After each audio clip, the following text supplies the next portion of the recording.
कौन सुनेगा, किसको सुनाए, इसलिए चुप रहते हैं। बस यही हाल है आजकल राजस्थान में, जहां राइट टू हेल्थ बिल क्या पास हुआ। जो लोग कोरोना महामारी के दौरान भगवान बने थे, वही भगवान इस आरटीएच के विरोध में आ डटे हैं और जमकर विरोध कर रहे हैं। मामला निजी अस्पतालों, नर्सिंग होम्स की स्ट्राइक से मरीजों के बेहाल होने का है। आरटीएच बिल के विरोध में ओपीडी, आपातकालीन सहित सभी चिकित्सा सेवाएं एक पखवाड़े से है बंद। मरीजों का हुआ हाल बेहाल। राजस्थान सरकार के राइट टू हेल्थ बिल के विरोध में प्रदेश भर के सभी प्राइवेट अस्पतालों और नर्सिंग होम्स स्ट्राइक से मरीजों का हाल बेहाल होने लग गया है। बिल में खामियों को लेकर प्राइवेट अस्पताल एसोसिएशन ने विगत 18 मार्च से सभी तरह की सुविधाएं देना बंद कर दिया है और अपनी मांग मनवाने के लिए विभिन्न शहरों सहित राजधानी जयपुर में भी काफी संख्या में इकट्ठे होकर डॉक्टरों ने विधानसभा का घेराव भी किया, जिस पर सरकार की ओर से उन पर सीधा लाठी का प्रहार किया गया। हम तो इलाज के लिए आए हैं, जो सरकारी इलाज होता है हमारा आरजीएचएस से, उसमें आए हैं। क्या कह रहे हैं ये लोग? ये हड़ताल करके बैठे हैं। हमारा तो ड्यू डेट थी डॉक्टर को आने की आज। अब डॉक्टर नहीं आया तो हम कहाँ जाए? उस डॉक्टर की ड्यू डेट का पता नहीं, हमको कैसे चलेगा भाई कब आएगा कब नहीं आएगा। और हमारा तो हर महीने पैसे कटते हैं सरकार के, तो हमको तो इलाज मिलना चाहिए ना। केवल हमको तो मिलना चाहिए, मान लो और किसी का नहीं करे तो। हम तो पहले पैसा देते हैं, उसके बाद इलाज होता है हमारा। जी। तो अभी किस तरह की परेशानी हो रही? कहीं और दिखाओगे या वेट करोगे? नहीं, जयपुर का डॉक्टर यहाँ आता है तो दौसा में तो ऐसा डॉक्टर है ही नहीं कोई जिसको दिखाना। दिखाने के लिए जयपुर जाना पड़ेगा। इस टाइप की सब जगह है, प्राइवेट हॉस्पिटल की सब जगह। उसके रेजिडेंस पे दिखाएंगे, क्या करें, पैसा दे करके दिखाएंगे।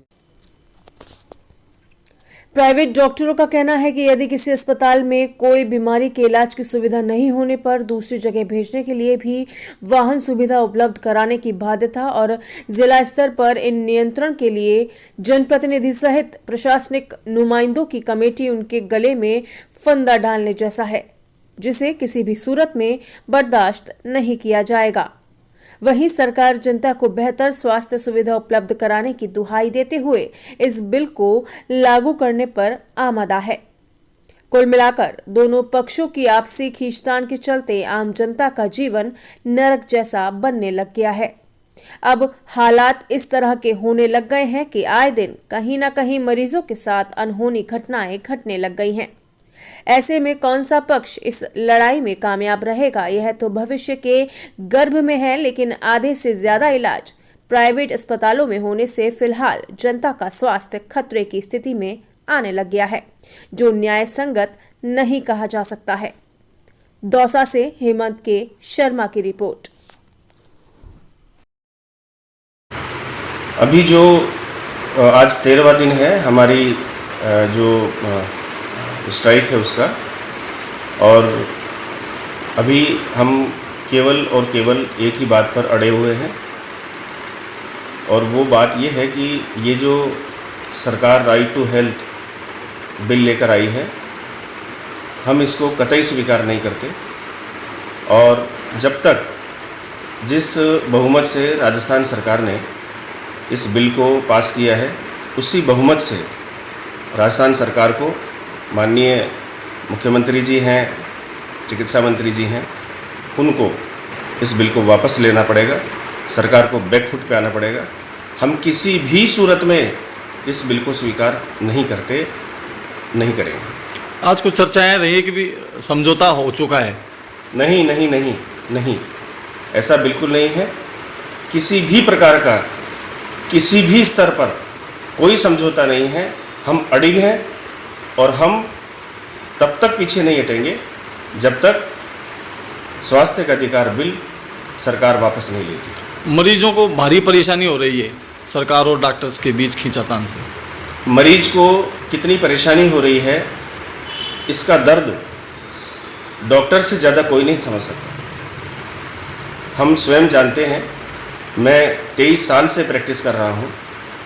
मैंने अब तक 10 से 15 लाख मरीज़ देखे हैं। सभी मरीजों के साथ हमारा बहुत आत्मीय नाता रहा है, आत्मीय रिश्ता होता है। मरीजों का दर्द हमसे बढ़कर कोई नहीं समझ सकता है। लेकिन जब हमारे अस्तित्व की लड़ाई आ गई है, जब ये सरकार हमारे गर्दन पर छुरी रखकर, तलवार रखकर हमसे पर्ची लिखवाना चाहती है, ये कतई बर्दाश्त नहीं है। रटवाली कोई बात नहीं, रटवाली बात नहीं, डॉक्टर को नहीं रखनी चाहिए, सरकार को भी नहीं रखनी चाहिए, क्योंकि रोज जैसे घटनाएं हो रही हैं, सबसे पहले मानवता सबसे ऊपर होती है। बैठ के हर चीज़ का समाधान निकालना चाहिए। कोई ऐसी बात है तो मैं इस पक्ष में हूँ कि हड़ताल वो तुरंत खत्म करनी चाहिए। कोई बात है तो सरकार से बैठ के बात करनी चाहिए, क्योंकि मरीज रोज मरीज हो रहे हैं, परेशान हो रहे हैं, मर भी रहे हैं, परेशान साथ साथ मौत भी हो रही है बिना इलाज के। ये बड़ी दर्दनाक घटना है, तो इसका कोई उनको समाधान सरकार को भी थोड़ा सॉफ्ट होना चाहिए और डॉक्टर को भी अपना हॉस्पिटल तुरंत प्रभाव से खोल देना चाहिए। ऐसा कब तक चलेगा सर, अगर दोनों के बीच में हड़ताल? तो इस बात को तो डॉक्टर से पूछो कब तक चला, मैं तो आज ही खत्म कर दो इसको। डॉक्टर तो कहते हैं काला कानून है। कानून तो सब ऐसे, काला कानून किस बात का है, जो उसको बैठ के समाधान निकालो ना। इलाज करना तो बंद मत करो भाई। सरकार जो फैसिलिटी दे रही है, सरकार को पेमेंट कर रही है, कोई एक दो पॉइंट पर डिस्कस है। तो जैसे मुझे जानकारी है, अभी जो राइट टू हेल्थ जो बिल आए हैं, इसके नियम बनाएंगे, और उनकी एक दो बात है, यह आश्वासन दिया सरकार ने कि भाई तुम्हारी उन बातों को नियमों में शामिल कर लेंगे। लेकिन आपसे विश्वास तो करना ही पड़ेगा ना, और तुरंत मैं समझता हूँ विश्वास करके तुरंत हॉस्पिटल को चालू करना चाहिए। इनको कह दिया कि भाई ये जो नियम बनाएंगे ना, उसमें तुम्हारी बातों को ऐड कर लेंगे। मरीज मर रहे रोजाना, मतलब यहाँ से कोई भर्ती एक्सीडेंट हो ले जाओ, कोई भर्ती को ले लो, भाई मर जाते हैं। पिछले समय कोरोना काल में जो डॉक्टर भगवान का रूप धरते हुए अब करोड़ों लोगों की जान बचाने के लिए अपनी जान को दांव पर लगा चुके हैं, वहीं अब राज्य सरकार की ओर से राइट टू हेल्थ बिल के विरोध में आडट हैं।